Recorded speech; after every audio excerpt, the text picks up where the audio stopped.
Good day everyone, my name is Manzel Ryan P. Jimenez from CPE 1A and I am going to be presenting my sustainable and working community blueprint for 200 families. This will also include its different utilities and services needed such as electricity, water supply, and government for the community.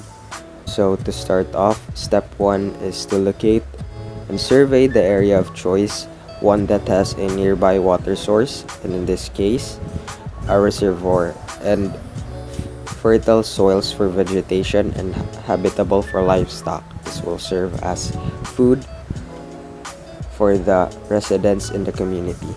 And step 2, ensure budget for resources and materials needed to start with the basic infrastructure of the community. The basic infrastructure such as residential buildings, commercial buildings, industrial buildings, farm utility buildings. Step 3 is to initiate a plan for project management and construction team for the residential buildings and other parts of the community. Step 4 is to create a layout and design for the entire community, such as for the residential buildings, commercial buildings, industrial buildings, utility buildings, waste management system, water and electricity system, and road plan. This will ensure an organized and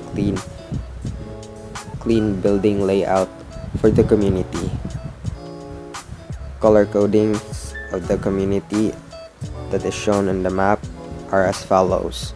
A light green is for the residential buildings, blue is for the commercial buildings, yellowish green is for the industrial buildings, gray is for the utility buildings, dark green is for the dense residential buildings, purple is for the dense commercial buildings, and the dark shade of yellow is for the dense industrial building, and gold is for the farm.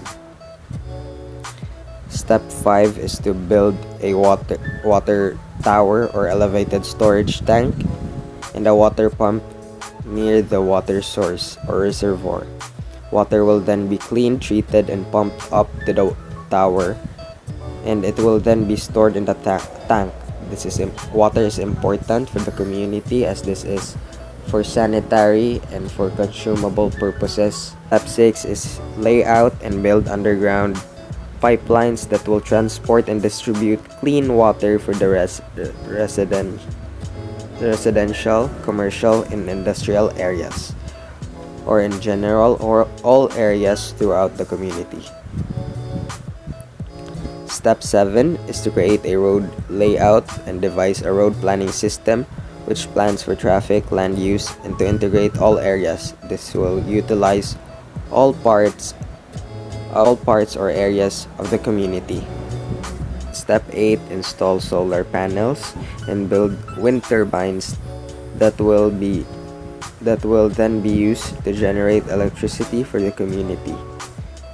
Step 9 is to create a layout and install electricity posts that will serve as connection throughout the area to distribute electricity. Having a layout will also ensure the organized placements of electricity posts and safety for the people. Step 10 is to build a farm for livestock and crops that will serve as source of food for the community. Step 11 is to designate areas for commercial zones or for commercial buildings intended for use by profit businesses such as office complexes, shopping malls, service stations, restaurants will also be one of the source of employment for the residents. Step 12 is to designate areas for industrial zones that is far from residential areas to avoid noise pollution or other pollution that will affect the satisfaction of the people residing in the area.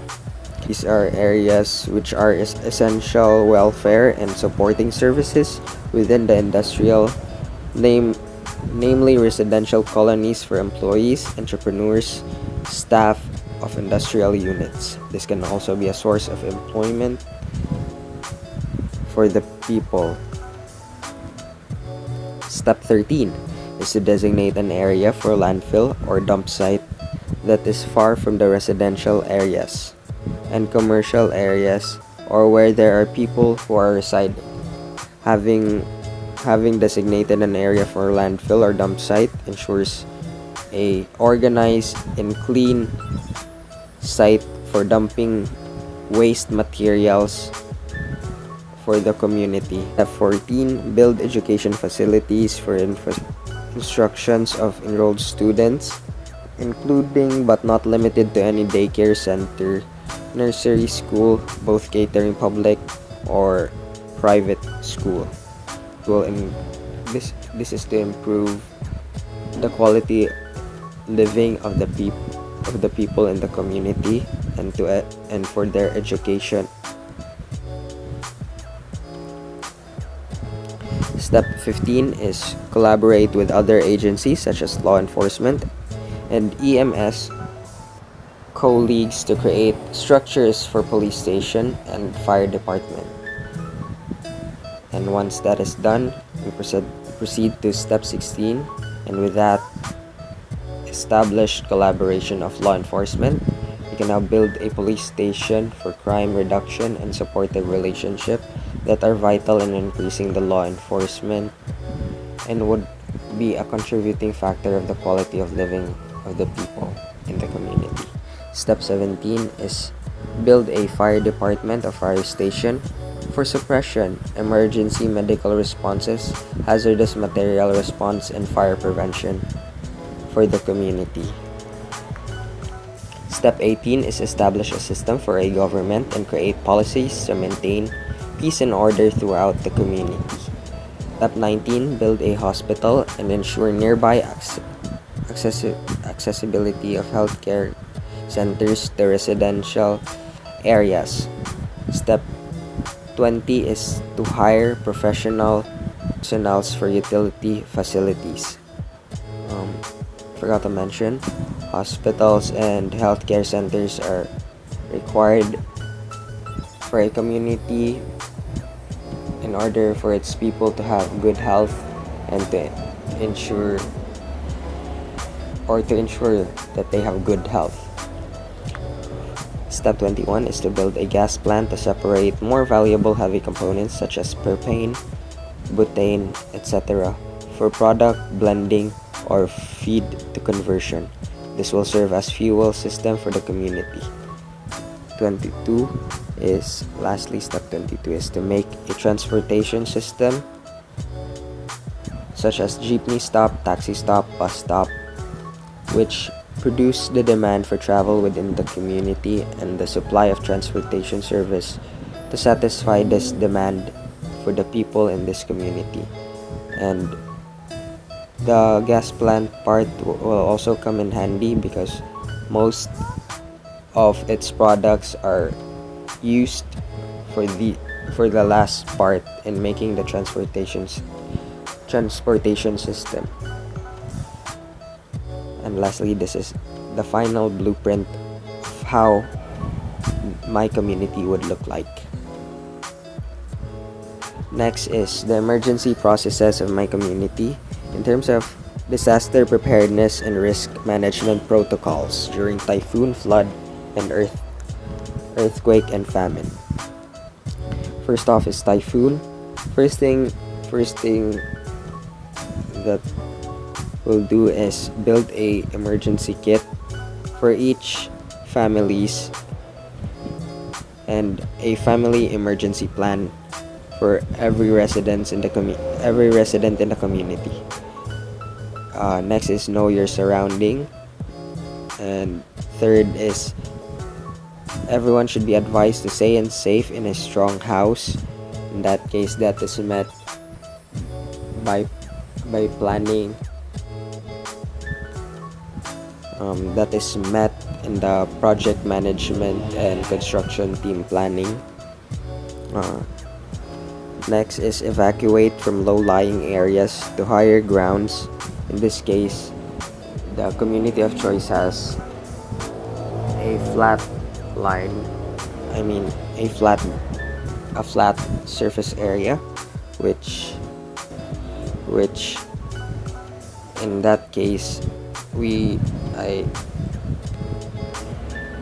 there has been a sewage system or canals to prevent typhoon or rise of waters. And lastly is to stay away from coast and river banks, because these are usually the places where it is most affected by a typhoon. Next is flood. Uh, the city's precautionary measure when it comes to flood is, the first thing is create a sponge city. Second is create floodplains and overflow areas for rivers. Third is separating rainwater from the sewer system. Next is install water infiltration and attenuation system. This will ensure the proper flow of water and for it to not be stagnant and overflow and rise in the residence area. Fifth is keep the sewer systems clean so it can do its job. This is to ensure that nothing is clogging the sewer system and to ensure proper flow of water. Lastly is sustainable drainage. This is for permeable pavements and sidewalks and gardens. And things to do before flood is to build or restock your emergency preparedness. During flood is avoid driving or walking through flood waters. Next is after flood, listen to local officials for updates and instructions. And for earthquakes, the community should have annual earthquake drills. During earthquakes, there's a thing called drop, cover, and hold. Drop down, take cover under a sturdy table, and protect your head or neck and hold on to something. And lastly is famine. In order to avoid this from happening in the community, encourage proper sanitation. This will avoid food spoilage. Second is regulate even food distribution. This is to ensure equal distribution for each resident to have food. Second is planting crops to increase food stocks. Fourth is involving government accountability. The government should be involved in maintaining the food distribution and food budgeting. Fifth is strengthen local food system resilience. And lastly, focus on long-term economic strategies. Find ways to prolong food, such as preserving foods, creating new products out of it, to utilize and avoid food waste and spoilage. That would be all. Thank you.